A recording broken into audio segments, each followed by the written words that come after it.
Well, here I am at Palma Airport again on my way to the UK.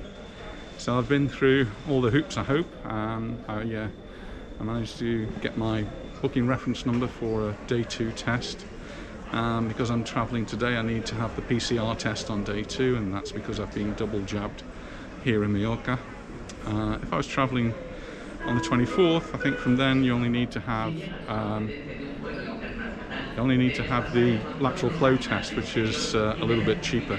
I think I've paid about £40 for mine, and it's a walk-in centre where you go in and just have your test done. Anita had hers done a few weeks ago when she went over, and she said it was pretty straightforward, so I'll give that a go when I pass over today.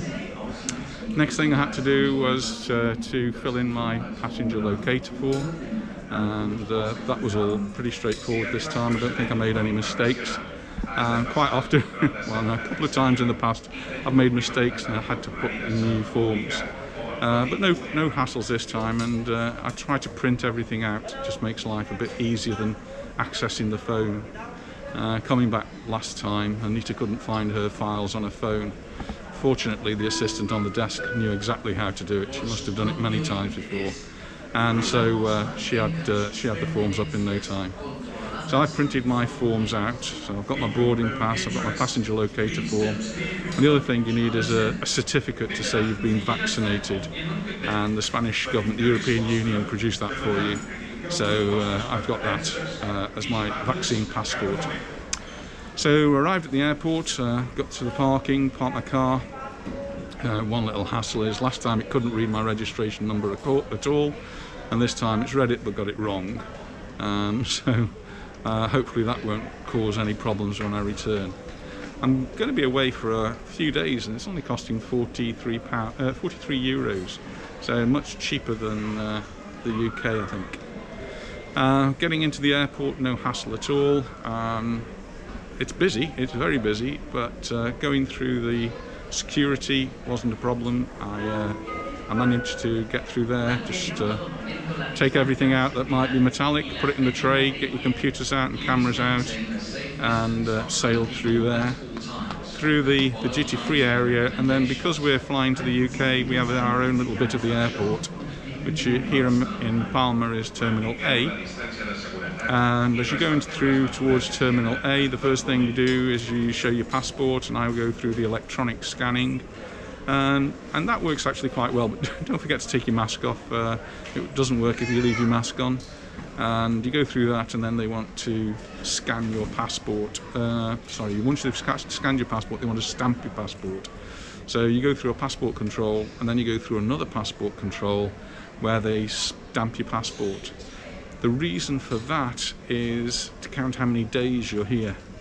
You're only allowed to stay in Spain for 90 days out of 180 days, which would be a problem for me because I live here, but because I'm a resident, I show them my residence card and they don't stamp your passport. I have heard of issues, particularly people who live in Gibraltar, who are travelling backwards and forwards all the time. If they forget to get it stamped, or it doesn't get stamped for any particular reason, it might appear that they've been in Spain for longer than they're allowed. And I heard of one lady who wanted to visit her son, and she was not allowed into Spain because it appeared that she'd spent more than 90 days in Spain. And we've got other people who've got properties in Majorca and they want to come and spend a few weeks here and a few weeks there. They have to count how many days now that they're actually in Mallorca, and don't let it go over that 90-day in any 180-day period. Once you've gone past the 180 days, it all starts over again. So I'm at the airport. I've got about, I don't know, another half hour before I know what gate it is, and looking at the seating arrangements on the aeroplane, it's looking pretty full. So all the area where I'm sitting is absolutely jam-packed full. So I'm not really looking forward to that. I don't really like getting into crowds at the moment, and particularly on an aeroplane where people tend to take their masks off to have a drink or eat some food. And I've heard some particularly unpleasant stories. Philip Blackburn, who's writes on the Calvia notice board, went back a week or two ago, and he got pinged. He he had a negative PCR test when he arrived in the UK on his day 2 test, but he got a call from the track and testing people, and they told him that he'd got a quarantine for 10 days because he'd been in close contact with someone who has tested positive. That would be a bit of a disaster for me because I'm only going back for 7 days, so if I get pinged, then I'm not sure what happens with my return. Anyway, we'll cross that bridge if we get to it and when we get to it.